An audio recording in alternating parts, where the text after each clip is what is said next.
Durante 11 días seguidos, Irán no los tocó. Estaban ahí en tierra firme, en la base aérea Príncipe Sultán en Arabia Saudita, a 100 kilómetros al sureste de Riad, en pleno desierto abierto. 13 aviones cisterna de reabastecimiento KC-135 Stratotanker estacionados en la pista, a plena vista. La columna vertebral logística de toda la campaña aérea norteamericana. Los aviones que hacen posible físicamente cada ataque israelí sobre Irán. Los que extienden el alcance de los cazas más allá de lo que sus tanques internos permiten. Los que convierten una operación de alcance limitado en una campaña de largo aliento. Las imágenes satelitales los habían estado rastreando desde antes de que comenzara la guerra. Sus ubicaciones eran conocidas. Sus números eran conocidos. Las pistas donde estaban estacionados eran conocidas. Y durante 11 días de la Operación Furia Épica, 11 días de bombarderos norteamericanos golpeando miles de objetivos dentro de Irán, 11 días de misiles iraníes cayendo sobre ciudades israelíes, 11 días de botes drones atacando petroleros en el Golfo, esos KC-135 estuvieron estacionados en la pista saudí e Irán no disparó un solo misil contra ellos. El día 14, Irán disparó 5 KC-135, dañados en un único ataque iraní con misiles contra la base aérea Príncipe Sultán. El Wall Street Journal publicó la historia el viernes citando a 2 funcionarios norteamericanos. Los aviones fueron golpeados mientras estaban estacionados. No estaban en el aire. No se estaban moviendo hacia ningún punto de reabastecimiento sobre el Golfo de Omán.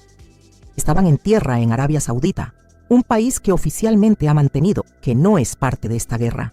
E Irán les lanzó misiles de todas formas. Ningún miembro del personal norteamericano fue asesinado en el ataque. Los aviones están dañados, pero son reparables según los informes iniciales. Y el número total de aviones cisterna de reabastecimiento aéreo norteamericanos fuera de servicio en esta guerra llegó a 7 en una sola semana. 5 dañados en tierra en Arabia Saudita, 1 estrellado sobre Irak con 6 tripulantes muertos, 1 con la cola dañada en un incidente separado que el Pentágono describió de forma cuidadosamente vaga. 7 KC-135 en 7 días.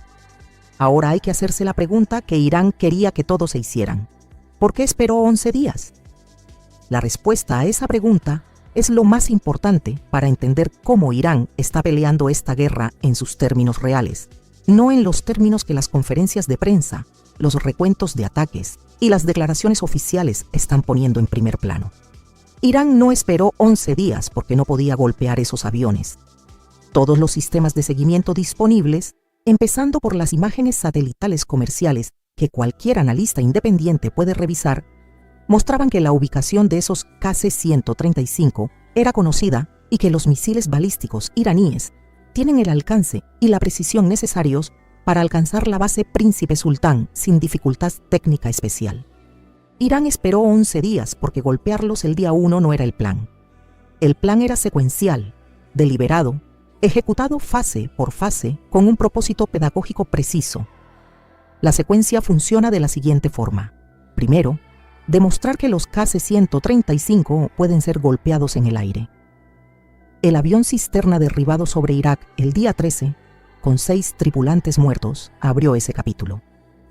Irán dejó que la incertidumbre sobre la causa trabajara durante días, mientras la red de grupos aliados en Irak reclamaba el derribo y el Pentágono mantenía que la investigación continuaba. Luego, una vez que los norteamericanos habían absorbido ese golpe y comenzado a ajustar sus procedimientos de vuelo para los corredores de reabastecimiento aéreo sobre el oeste de Irak, Irán demostró la segunda lección. Los KC-135 también pueden ser golpeados en tierra. 5 de ellos, simultáneamente, en un país que creía firmemente que albergar fuerzas norteamericanas le daba un paraguas de seguridad en lugar de convertirlo en designación de objetivo. Cada fase de la secuencia enseña una lección concreta y cada lección cuesta algo específico. El accidente en Irak costó 6 tripulantes y un armazón y plantó la pregunta de si los corredores de reabastecimiento aéreo sobre el espacio aéreo iraquí son seguros para operar con la normalidad que la campaña requiere. El ataque saudí costó 5 armazones y obligó a los norteamericanos a comenzar de inmediato a evacuar los KC-135 restantes de la base Príncipe Sultán, dispersándolos hacia otras ubicaciones en la región. Esa dispersión no es una operación cosmética. Añade complejidad logística real, añade distancia a cada punto de encuentro de reabastecimiento, añade carga de coordinación a cada misión de ataque, que depende de los cisternas, que es cada misión, que es toda la campaña aérea. El secretario de Defensa norteamericano se paró ante los medios y dijo que la guerra es el infierno y que la guerra es el caos. Lo dijo el día en que se confirmó el accidente en Irak, cuando se le preguntó por los 6 tripulantes muertos. Lo dijo de nuevo cuando se le preguntó sobre el patrón más amplio de pérdidas que la campaña estaba acumulando. La guerra es el infierno. La guerra es el caos. Esa es la respuesta oficial que el secretario de Defensa de los Estados Unidos está dando a la pregunta de por qué la fuerza aérea más poderosa en la historia militar humana está perdiendo aviones cisterna a un ritmo de aproximadamente 1 por día en la tercera semana de una operación que el gobierno anunció que terminaría en 4 días. La respuesta de Irán a la misma pregunta es diferente. Irán no dice que esto es caos. Lo que el patrón demuestra cuando se mira en su conjunto es que esto es el cronograma. Día 1, 3 cazas F-15 y Strike Eagle derribados por fuego amigo de las defensas aéreas kuwaitíes, ya sea por accidente o porque las operaciones de interferencia y engaño iraníes crearon las condiciones para ello. Resultado: 3 cazas avanzados eliminados de la campaña, vergüenza operacional para la coalición y la primera señal de que la coordinación de defensa aérea entre los estados del Golfo no era tan perfecta como el plan de campaña requería. Día 13. KC-135 Stratotanker derribado sobre el oeste de Irak. 6 tripulantes muertos. Las primeras bajas norteamericanas confirmadas, atribuibles a un único incidente en esta guerra. Día 14. 5 KC-135 golpeados simultáneamente en tierra en Arabia Saudita. Sin muertes norteamericanas.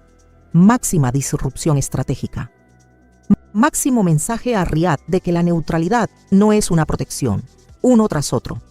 Cada ataque en un dominio diferente. Cada ataque a una categoría diferente de activo. Cazas, cisternas en el aire, cisternas en tierra. La secuencia no es aleatoria, es un currículo. Irán le está enseñando a la campaña aérea norteamericana cómo se ven sus vulnerabilidades, en orden de más dramático a más estratégicamente significativo, en un cronograma de su propia elección. 11 días de observación. Una noche golpeando 5 aviones simultáneamente. Eso no es caos, es paciencia. Y la paciencia en una guerra donde los Estados Unidos está quemando interceptores, cisternas y capital político aliado a un ritmo que ningún planificador proyectó, puede ser el arma más peligrosa que tiene Irán. Las matemáticas que ninguna conferencia de prensa dará en voz alta son las siguientes. La Fuerza Aérea Norteamericana opera aproximadamente 376 KC-135 Stratotanker. Opera también aproximadamente 100 KC-46 Pegasus, el modelo más reciente basado en el Boeing 767, destinado a eventualmente reemplazar al KC-135. La flota total de reabastecimiento aéreo suma más de 470 aeronaves. Perder 7 en una semana apenas registra como porcentaje del total, menos del 2%. Los Estados Unidos no se están quedando sin cisternas en términos de inventario total. Pero las matemáticas que importan en esta guerra no son las del tamaño de la flota, son las de la posición. Un KC-135 sentado en una base en Nebraska no está reabasteciendo de combustible a un F-35 sobre Irán. Un KC-135 en una base en Alemania no está extendiendo el alcance de un paquete de ataque israelí sobre Teherán. Los aviones que importan son los que están en el lugar correcto, en el momento correcto, con la carga de combustible correcta, en espacio aéreo que es suficientemente seguro para operar con la regularidad que la campaña requiere. Y lo que Irán hizo en el periodo que rodea al día 14 fue atacar de forma sistemática tanto la seguridad del espacio aéreo de esos corredores como las bases terrestres donde esas aeronaves estaban posicionadas. Los 5 KC-135 en la base Príncipe Sultán no eran miembros aleatorios de una flota de 376 aeronaves. eran la columna vertebral desplegada de avanzada de la operación Furia Épica. Eran los que ya estaban ahí, ya preparados, ya integrados en la planificación de las misiones de ataque que ocurrían en ese momento. La respuesta del ejército norteamericano a perderlos revela exactamente cuán críticos eran. En cuestión de horas del informe del Wall Street Journal, el monitoreo de inteligencia independiente confirmó que los Estados Unidos habían comenzado a evacuar los KC-135 restantes de la base Príncipe Sultán, moviéndolos y dispersándolos hacia otras ubicaciones, lo que significa que no solo 5 estaban dañados siendo reparados. Los cisternas restantes en la base habían sido reubicados, añadiendo complejidad, añadiendo distancia y añadiendo carga de coordinación a cada misión aérea que depende de ellos. Piensa en lo que la dispersión cuesta en términos operacionales concretos. Antes del ataque saudí, un F-35 en misión hacia Irán podía volar una ruta conocida hacia un punto de encuentro de reabastecimiento conocido, cargar combustible de un KC-135 en una posición que había sido utilizada docenas de veces en las 2 semanas anteriores y continuar hacia el objetivo.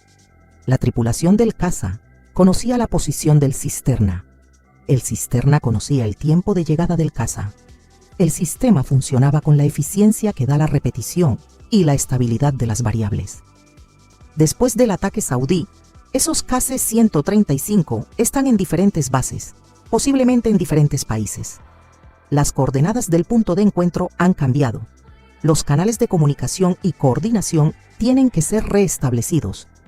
Los ciclos de planificación de misiones se alargan. Nada de esto es insuperable para un ejército del nivel del norteamericano. Pero todo ello cuesta tiempo, atención, combustible adicional y mayor exposición durante las fases de tránsito. Irán no necesita destruir la flota de cisternas norteamericana. Necesita hacer que operar esa flota sea lo suficientemente costoso, lo suficientemente incierto y lo suficientemente peligroso para que el ritmo de la campaña aérea se desacelere de forma apreciable. Un ritmo más lento significa menos ataques por día contra la infraestructura militar iraní. Menos ataques por día significa que los lanzadores de misiles iraníes, sus redes de coordinación de grupos aliados, sus baterías costeras antibuque, tienen más tiempo para adaptarse, reubicarse y sobrevivir. Y cuanto más tiempo sobreviven esos activos, más tiempo permanece efectivamente cerrado el estrecho de Hormuz. El estrecho es la palanca económica que hace funcionar toda la estrategia de resistencia de Irán. Cada día que permanece cerrado, los precios del petróleo se mantienen elevados. Cada día que los precios del petróleo se mantienen elevados, los aliados europeos de los Estados Unidos sienten la presión en sus presupuestos y en sus encuestas de opinión. Cada día que los gobiernos europeos sienten esa presión, la tolerancia política para continuar la guerra se erosiona. Trump anunció esta semana que las fuerzas norteamericanas atacaron la isla de Kark, el principal centro de exportación de petróleo de Irán, la instalación que procesa y envía la mayoría de los ingresos petroleros del país. Ese ataque fue exactamente el que Irán había advertido específicamente que desencadenaría ataques contra cada refinería de petróleo e instalación energética en la región del Golfo, sin distinción. Irán siguió adelante. Anunció que las empresas que cooperan con las operaciones energéticas norteamericanas serían objetivo. La escalada económica se mueve en una dirección y solo en una. Cada paso que da la coalición en el dominio de la infraestructura energética iraní genera un paso equivalente en sentido opuesto. Y los estados del Golfo, que son los que tienen más infraestructura energética concentrada y menos capacidad defensiva para protegerla, son los que más tienen que perder en esa escalada. Las carreras de Fórmula 1 en Bahrein y Arabia Saudita han sido canceladas. El Gran Premio no es un activo estratégico por sí mismo, pero es una señal visible y concreta de lo que esta guerra le está costando a los estados del Golfo, que se suponía debían beneficiarse de la protección norteamericana, no pagar el precio de albergarla. Eventos cancelados, bancos internacionales evacuando personal no esencial de las ciudades del Golfo, costos de seguro para petroleros triplicados en menos de 2 semanas, aseguradoras retirando cobertura para rutas que cruzan el estrecho, un soldado francés muerto en Irak. Cada uno de esos elementos es el conflicto extendiéndose hacia actores y dominios que nadie planificó incorporar cuando se tomó la decisión de lanzar la operación. Irán no está tratando de ganar un intercambio militar directo con la fuerza militar más poderosa de la historia. Está tratando de hacer que el costo de continuar la guerra supere el costo de terminarla, y está haciendo ese cálculo de forma específica para cada gobierno y cada actor que toca este conflicto. Arabia Saudita no quería esta guerra. Arabia Saudita vio 5 cisternas norteamericanas ser golpeadas en su territorio por misiles iraníes en el día 14. Arabia Saudita es ahora un objetivo activo en una guerra a la que nunca se unió de forma explícita. En algún momento los saudíes tendrán que hacer la pregunta que los estados del Golfo han estado rodeando desde el primer día. ¿Albergar fuerzas norteamericanas nos hace más seguros o nos convierte en objetivo? La respuesta que la base Príncipe Sultán está proporcionando en este momento no es la respuesta que Washington necesita que esos gobiernos alcancen. Irán entiende esto y ha estado calibrando sus ataques para señalar exactamente ese punto, sin cruzar el umbral que obligaría a Arabia Saudita a participar activamente en el conflicto. En el ataque del día 14, no hubo personal saudí asesinado, no hubo infraestructura saudí golpeada, solo 5 aviones norteamericanos en suelo saudí dañados, mientras sus colegas eran reubicados en algún otro lugar no anunciado. El mensaje llega sin la consecuencia que forzaría una escalada inmediata. Esa es la parte más sofisticada del ataque, no los misiles, la calibración. Y la calibración dice algo muy específico a cada monarca del Golfo que está mirando. Su territorio es vulnerable exactamente en la medida en que lo comparte con fuerzas norteamericanas. Y Irán puede aumentar o reducir esa vulnerabilidad según lo que cada gobierno decida hacer a continuación. Eso es coerción estratégica operando en su forma más precisa. Un KC-135 Stratotanker entró en servicio militar a finales de la década de los 50. El último fue entregado en 1965. Han estado volando durante 60 años en cada operación militar norteamericana de la era moderna. Vietnam, la Guerra del Golfo, Afganistán, Irak, Libia, Siria. En todo ese tiempo, en todos esos conflictos, a través de todos los adversarios que los Estados Unidos ha enfrentado en 6 décadas de operaciones militares continuas en distintos continentes, la Fuerza Aérea Norteamericana nunca perdió 7 aeronaves de reabastecimiento aéreo en una semana. Ni una sola vez. En toda la guerra de Vietnam, con la complejidad de las operaciones de reabastecimiento sobre el sudeste asiático y la intensidad del fuego antiaéreo norvietnamita, no ocurrió. En la primera guerra del Golfo, con la escala masiva de la Operación Tormenta del Desierto, no ocurrió. En las décadas de operaciones en Afganistán e Irak, no ocurrió. El Cisterna siempre fue la infraestructura de fondo del poder aéreo norteamericano, esencial, omnipresente, invisible para el público general y considerada prácticamente invulnerable porque ningún adversario anterior había tenido la combinación de alcance, precisión y doctrina operativa para atacarla de forma sistemática. Irán tenía las 3 cosas. Lo intentó, lo hizo. La categoría de invulnerabilidad ha desaparecido. Cada futuro planificador de campaña aérea y cada ejército del mundo que ha estado siguiendo este conflicto con atención está archivando la misma lección. Si quieres interrumpir la máquina aérea norteamericana, no trates de derribar los cazas. Derriba las gasolineras. Los cazas son rápidos, maniobrables, furtivos y muy costosos de golpear con sistemas de defensa convencionales. Los cisternas son lentos, grandes, predecibles en sus patrones de movimiento y estacionados en bases cuyas coordenadas cualquier servicio de inteligencia competente conoce con precisión. Los Estados Unidos nunca habían tenido que priorizar la supervivencia de sus cisternas, porque ningún adversario anterior había calculado que atacarlos era la forma más eficiente de interrumpir la cadena operacional completa. Irán lleva 40 años calculando exactamente ese problema, desde la perspectiva del adversario que podría ser atacado. 40 años determinando qué se necesitaría para evitar que América le haga a Irán lo que le hizo a Irak en 2003 o a Libia en 2011. La respuesta a la que llegó no fue construir una armada capaz de enfrentar a la Quinta Flota, ni una fuerza aérea capaz de desafiar la superioridad aérea norteamericana en combate directo, ni un arma nuclear que sus adversarios insistían en que estaba construyendo. La respuesta fue asimétrica en cada dominio.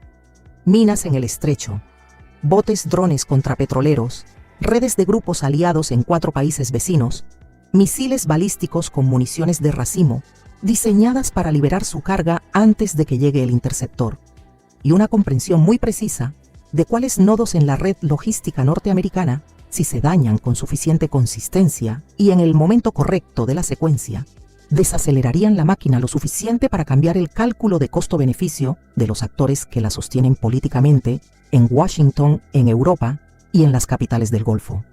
Los cisternas son esos nodos. Irán acaba de demostrar que lo sabe y que tiene los medios para actuar sobre ese conocimiento. 7 aviones en 7 días. 11 días de paciencia calculada antes del ataque. El secretario de Defensa norteamericano dice que la guerra es el infierno y que la guerra es el caos. Tiene razón en que es el infierno para quienes la viven. Pero lo que muestran los 11 días de espera seguidos del ataque coordinado de 5 aviones simultáneos en la noche del día 14 es que tampoco es completamente caos, al menos no para uno de los lados. Un lado entró en este conflicto con un plan que asumía que el otro lado colapsaría bajo la presión combinada de la fuerza aérea más poderosa de la historia y el aislamiento económico de 40 años de sanciones. El otro lado entró con un plan que asumía que no colapsaría, que había sobrevivido 40 años de presión máxima, precisamente para no colapsar cuando llegara el momento, y construyó su estrategia entera en torno a aguantar el tiempo suficiente para que el costo de continuar superara la voluntad política de hacerlo en cada capital que financia y sostiene la operación. Los cisternas en tierra en Arabia Saudita son el siguiente capítulo de ese plan. Y el cronograma no ha terminado. Irán raramente anuncia lo que viene a continuación en la secuencia. Simplemente sigue siguiendo el plan,